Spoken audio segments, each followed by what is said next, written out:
E aí pessoal, tudo bom? Bem-vindo a mais uma aula do curso PC Tecnologia. E na aula de hoje a gente vai continuar fazendo um resumo sobre as unidades que vão ser importantes para nivelar o conhecimento aqui sobre PCs, para a gente poder fazer estudos mais avançados. Na aula passada a gente falou dos bits, bytes, as ordens de grandeza. Espero que essa parte tenha ficado claro. Se tiver ficado alguma dúvida, é só falar aqui embaixo, no chat que fica aqui do lado também durante a apresentação ao vivo, que por sinal é toda terça às 19h15.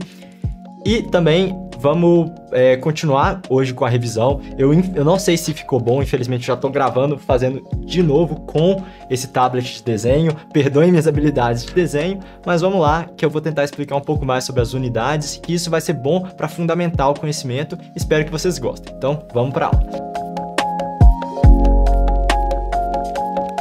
Para a gente falar das unidades, a gente vai voltar no que a gente tinha começado da última aula, que era um processador, uma CPU. Eu vou desenhar aqui bem básico, ela com os pininhos aqui. E essa CPU, para funcionar, ela vai precisar de algumas coisas, né? A gente já falou da última aula que os cálculos vão ser feitos em zeros e uns, e isso são os bits. Se a gente tiver 8 bits, a gente tem um byte, e que isso vão ser as unidades de armazenamento. Só que para ela fazer essas contas, ela vai precisar do quê? Energia elétrica. Vamos lá, energia elétrica que vai estar alimentando aqui a nossa CPU. Essa energia elétrica, ela vai vir da forma, são elétrons, né, passando aqui num fio, que isso vai dar uma corrente. A corrente elétrica que está entrando aqui, ela é dada pela unidade amperes, que o ampere, né, que é o A da unidade ampere, que vai dar a corrente elétrica. A tensão que vai estar sendo usada, a voltagem, que também é comumente dita, voltagem, a gente vai colocar o V, que é dada em volts. Então, a gente já tem aqui o ampere e o volt, que são as unidades elétricas que vão ser importantes aí para o computador.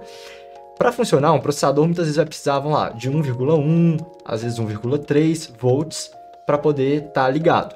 A gente sabe que a rede elétrica ela não está em 1,1, 1,3 volts, ela vai estar ali às vezes em 127 volts, ou ela vai estar em 220 volts, e ela inclusive vai estar em corrente alternada, que é o AC, corrente alternada, e esse componente nosso vai funcionar em corrente contínua, que é o DC.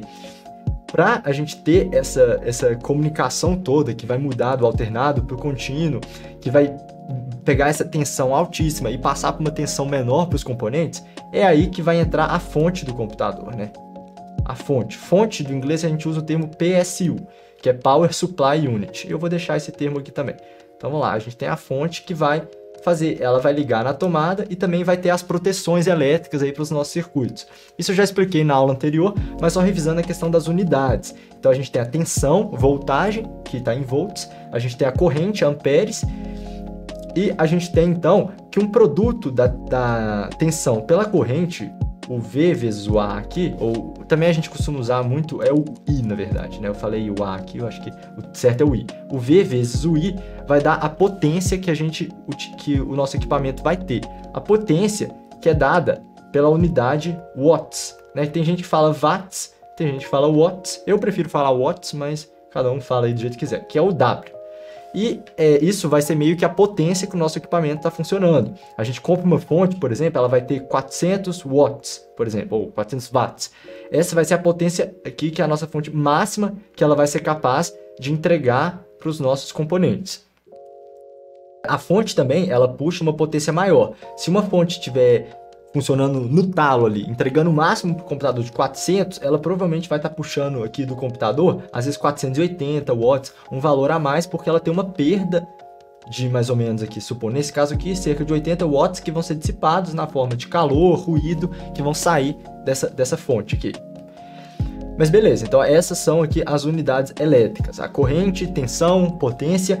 Se a gente também pegar essa fonte de 400 watts, que está puxando 480 watts aqui da tomada em um dado momento, que na verdade, quando o computador está funcionando, eu vou ser mais realista, ela vai estar puxando, vamos falar, 120 watts da tomada, 120 watts. Se a gente pegar esses 120 watts que ela está funcionando em uso contínuo ali, bem básico, sem rodar nada pesado, e multiplicar isso por, vamos supor que o PC vai ficar ligado 10 horas em um dia, a gente multiplicar esses dois, a gente tem 1.200 watt-hora. Esse watt-hora, que é multiplicar a potência pelo tempo, já é uma unidade de energia. E isso é interessante porque a energia é o que a gente vai pagar e é o que vai custar, né, dinheiro do nosso bolso do computador. Então 1.200 watt-hora, que também a gente já aprendeu das ordens de grandeza, seria 1,2 kWh. 1,2 kWh, só para dar um exemplo, ordem de grandeza de dinheiro, tem muitos lugares o quilowatt-hora custa 1 kWh, custa mais ou menos 80 centavos. Então 1,2 kWh seria 88 centavos. Então 0,88 reais aí. Só para a gente ter uma ideia, claro que o preço de energia varia muito, mas dando uma ideia aí do que mais ou menos um computador poderia gastar num dia, para a gente deixar prático um pouco esse exemplo. Mas beleza, nossa CPU foi alimentada com tensão, corrente, está funcionando legal, e ela tem um problema. Agora que ela começou a fazer os cálculos e usar essa corrente elétrica, ela começou a esquentar. E quando ela começou a esquentar, a temperatura dela, que vamos falar, inicialmente estava na temperatura ambiente, a gente estava num lugar fresco, 25 graus Celsius, ela subiu e foi passar para temperatura de 80 graus Celsius, começou a esquentar.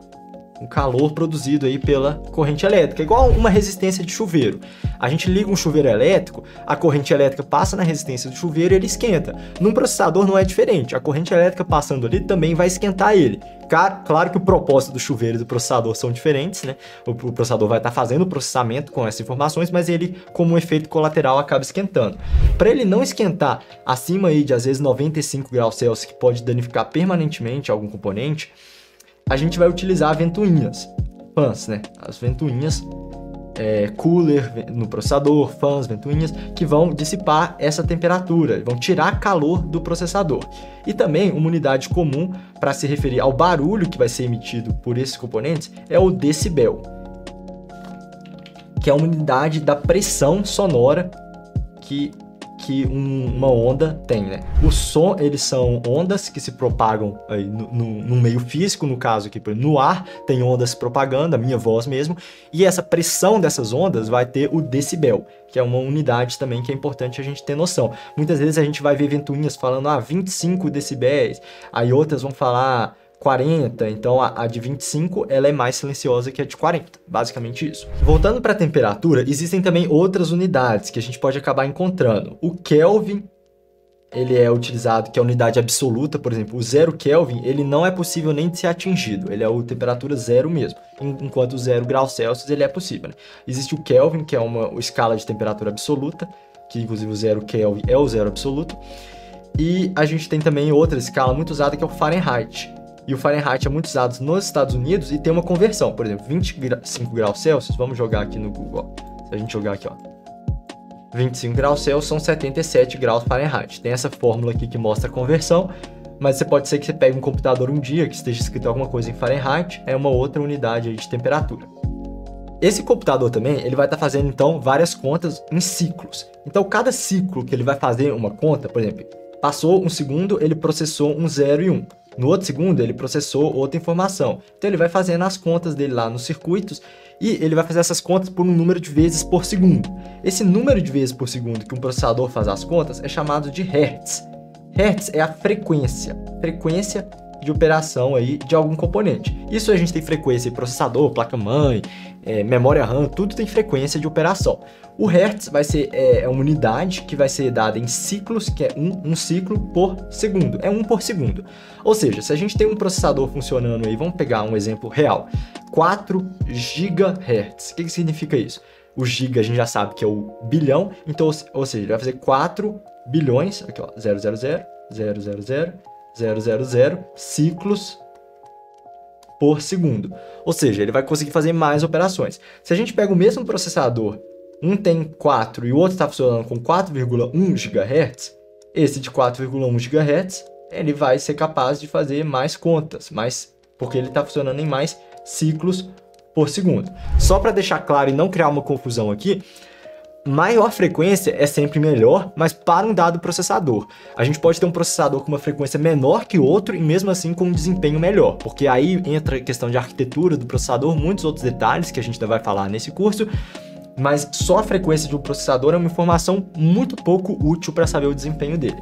Mas é só para a gente ter uma ideia que é uma unidade que vai dizer quantos ciclos por segundo ele está executando. A própria memória RAM também, ela muitas vezes também vai funcionar nessa questão dos hertz. Por exemplo, uma RAM pode ter 3.200 ciclos por segundo, no caso milhões de ciclos por segundo, fica megahertz, 3.200 megahertz. 3.200 megahertz que é a mesma coisa que 3,2 gigahertz, né? Isso também são sinônimos, é a mesma coisa. A própria memória RAM também, para a gente comunicar com ela, a gente tem o tempo que uma informação vai levar para percorrer de um lugar para o outro. O tempo, por exemplo, que uma informação vai sair do processador lá e vai chegar na memória RAM, o tempo que um controlador vai conseguir comunicar com a memória RAM.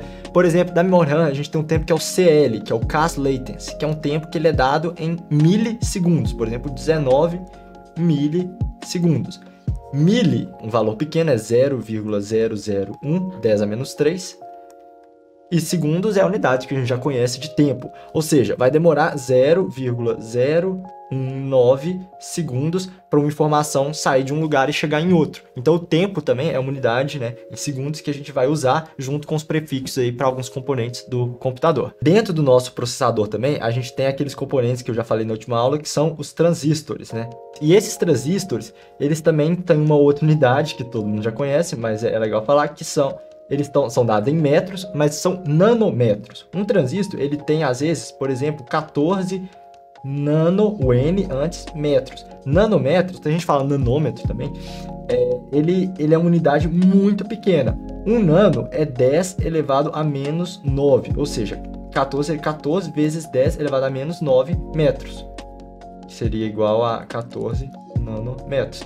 Ou seja, os transistores, eles são muito, muito pequenos. Um fio de cabelo, se não me engano, muitas vezes vai ter cerca aí de 60 a 120 micrometros. 120 micrometros, vamos pegar aqui o valor de 60 mesmo. 60 micrometros são iguais a 60 mil nanômetros. Ou seja, eu fiz as contas aqui, na espessura de um fio de cabelo, a gente conseguiria botar 4.300 transistores. Caramba, você vê o tamanho tão pequeno deles. E é interessante a gente ver, o micro é o 10 a menos 6 e o nano é o 10 a menos 9. E a gente tem também o mili, né, milímetro, que é muito comum, que é o 10 a menos 3, que, por exemplo, 1.000 milímetros são iguais a 1 metro. Então, com isso, pessoal, a gente passou pelas unidades todas aí básicas que a gente vai precisar para trabalhar com computação. Espero que isso tenha ficado claro. Reveja essa aula se precisar, mas entenda bem esses conceitos que vão ser importantes. Na próxima aula, a gente vai falar um pouco também de alguns termos comuns de computação que são muito importantes para nivelar o conhecimento, e a gente já está acabando esse módulo mais de nivelamento para a gente já ir mesmo em como comprar cada peça do computador, e aí tendo esse conhecimento que a gente vai adquirir nesse primeiro módulo do curso, eu acredito que o segundo vai fluir bem melhor. Então, espero que tenha gostado, eu te vejo aí na próxima aula. Até mais!